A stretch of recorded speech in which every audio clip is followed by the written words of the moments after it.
मज़ा भी ज़्यादा आएगा और बूढ़ा भी जवानों की तरह बेसी करेगा। तो इसके हवाले से मुफीद टिप्स हैं। सबसे पहले तो अपने मोटापे पे गौर करें, मोटापा ना होने दें, ब्लड को सर्कुलेट करने वाली चीज़ों का इस्तेमाल करें, ब्लड ना गाढ़ा होने दें। और तीसरा, टेस्टोस्टेरोन लेवल को बूस्ट करने वाली चीज़ों का इस्तेमाल करें। और जो टेस्टोस्टेरोन लेवल को बूस्ट करती हैं चीज़ें, उसमें जो सबसे बेहतरीन गोश्त है वो तलोर का गोश्त है, मुर्गाबी का गोश्त है और काले तितर का गोश्त है।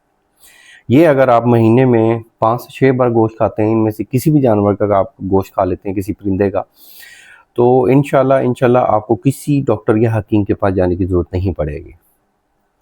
आप अगर ये चीज़ें नहीं कर सकते तो आपको एक बेहतरीन हर्बल टिप बताने जा रहा हूँ, उसको भी नोट करें। उसमें आपने क्या लेना है, ज़ाफ़रान लेना है, आपने जिनसिंग मेल फीमेल लेनी है, ये सारी 5-5 ग्राम ले लें और उसमें कोई तकरीबन सफ़ेद मूसली 100 ग्राम डालें।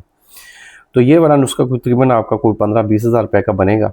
आप इसको बना के इस्तेमाल करें, सुबह शाम 1-1 चम्मच लें, इंशाल्लाह अल्लाह के फ़ज़ल से आप ठीक हो जाएँगे। आप ये भी नहीं करना चाहते, आप गोश्त भी नहीं खाना चाहते, तो फिर इसके एक हवाले से एक मुकम्मल कोर्स तरतीब दिया है, रॉयल एक्स कोर्स है हमारा, वो कोर्स इस्तेमाल करें। इंशाल्लाह अल्लाह के फ़ज़ल से आप लोग फिट हो जाएँगे। आप एक प्रॉपर ट्रीटमेंट चाहते हैं तो हमारे दिए गए व्हाट्सएप नंबर पे ज़रूर रब्ता करें। थैंक यू, जज़ाकल्लाह।